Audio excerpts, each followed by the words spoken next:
Hello students, welcome to Deepak sir classes. आज की class में हम पढ़ेंगे यूनिट 3 एक्सरसाइज 3.3 क्वेश्चन नंबर 4 का जो हमारे पास ये डायग्राम दिया हुआ है y x और 8t z है ना। तो हमारे पास x z की वैल्यू हमारे पास फाइंड हो गई। z की वैल्यू कैसे, 80 और z करस्पॉन्डिंग एंगल से। तो क्या हो जाएगा, z equal to 80 degree, reason corresponding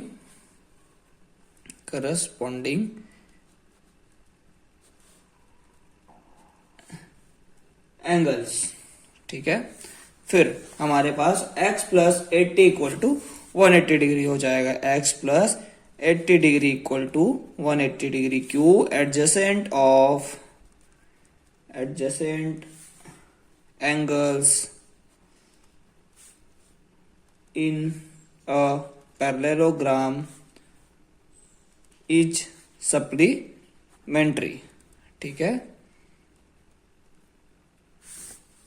फिर x की वैल्यू आ जाएगी 100 degree.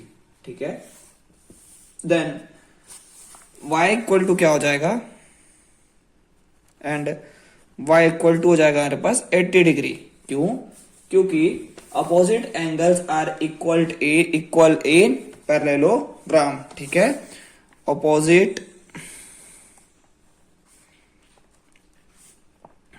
Angles are equal in parallelogram. ठीक है, ऐसे ही क्वेश्चन नंबर 5 है इसका हमारे पास, है ना। क्वेश्चन नंबर 5 का डायग्राम है।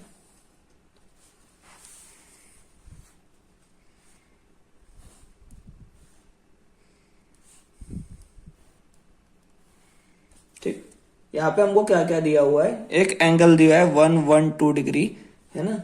और एक जो यहाँ पे हमको ये जो लाइन है यहाँ पे हमको दिया हुआ है x, और इस साइड पे क्या दिया हुआ है 40 डिग्री। ठीक है, और यहाँ पे क्या हुआ है z, यहाँ पे z दिया हुआ है और यहाँ पे दिया हुआ है y, है ना। तो अब यहाँ पे हमको y की वैल्यू जो है फाइंड हो गई। कैसे y की वैल्यू फाइंड हो गई हमको, opposite angles are equal in parallelogram. y equal to क्या आ जाएगा हमारे पास 112 डिग्री, है ना। y equal to 112 degree. क्यों? क्योंकि opposite angle is equal in parallelogram. ठीक है, और हमारे पास जो 40 degree plus y plus x equal to 180 degree. क्यों? Angle sum property of triangle. हमारे पास ये भी है क्या, angle sum property of triangle, है ना। तो हमारे पास ये भी आ गया। हमारे पास क्या आ जाएगा, x की वैल्यू, y की वैल्यू था हमारे पास 40 degree plus 112 degree plus x equal to 180 degree, है ना। जब हम इसको सॉल्व करेंगे तो हमारे पास x की वैल्यू आ जाएगी 28 डिग्री। क्या आ जाएगी, 28 डिग्री। अब हमारे पास z इक्वल टू x। क्यों z इक्वल टू x? क्यों? अल्टरनेट एंगल्स, है ना, कॉमा करके z equal to x equal to 28 degree, है ना। और इसका रीजन हम दे देंगे क्या, अल्टरनेट एंगल। ठीक है, यहाँ पर लिख लीजिएगा अल्टरनेट एंगल। क्वेश्चन नंबर 3 है हमारे पास, can a quadrilateral ABCD be a parallelogram if angle D plus angle B equal to 180 degree, है ना। क्या बोलता है, एंगल D और एंगल B 180 डिग्री। तो हमको इसको बताना है कि ये पैरेललोग्राम है कि नहीं, ये क्वाड्रिलेटरल। तो हम इसके पहले एक डायग्राम बना के देखते हैं, है ना। Angle D plus angle B equal to 180 degree, है ना। तो it can be but here not to be. हमको यहाँ पे अगर एक डायग्राम बना के देखते हैं। ठीक है, डायग्राम बना के देखते हैं।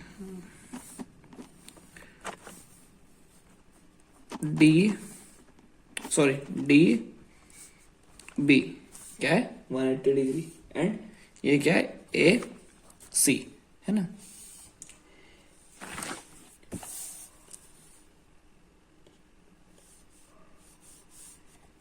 It can be but here needs it needs not to be।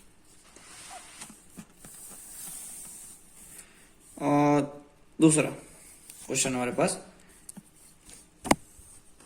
A B equal to D C equal to 8 centimetre, है ना। A D and D C 8 centimetre बोलता है, and A D equal to कितना बोलता है 4 centimetre, and B C बोलता है हमारे पास 4.4 सेंटीमीटर, है ना। अब सबसे पहले हम डायग्राम बनाते हैं, रफ डायग्राम है, आप चाहे तो एक्यूरेट बना सकते हैं, ठीक है।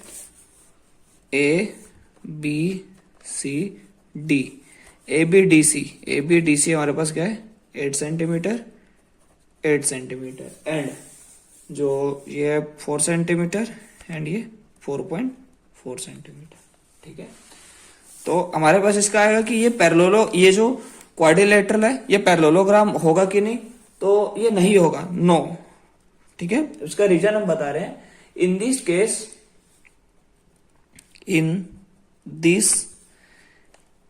Case because one pair of opposite sides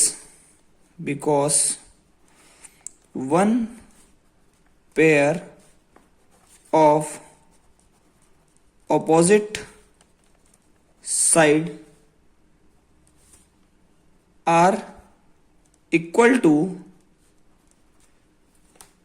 है ना, are equal and another, ठीक है, and another pair of opposite side are not equal, या फिर unequal, are not equal, है ना। So it is not a parallelogram,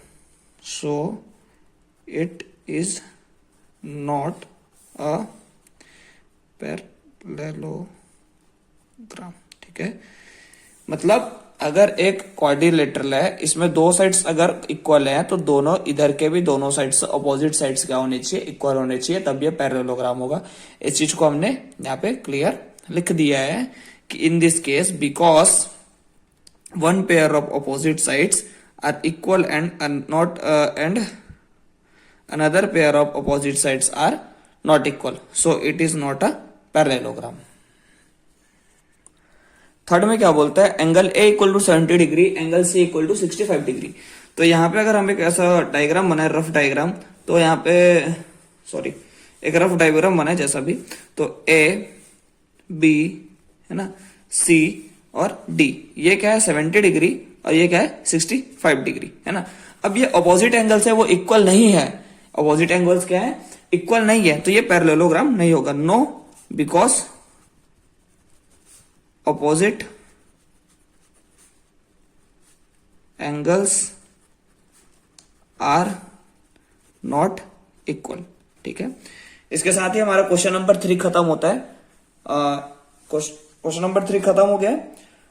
so students, channel को like, subscribe and share करिए, साथ ही बेल आइकन को प्रेस कीजिए, जिससे आपको रेगुलर अपडेट्स मिलते रहे।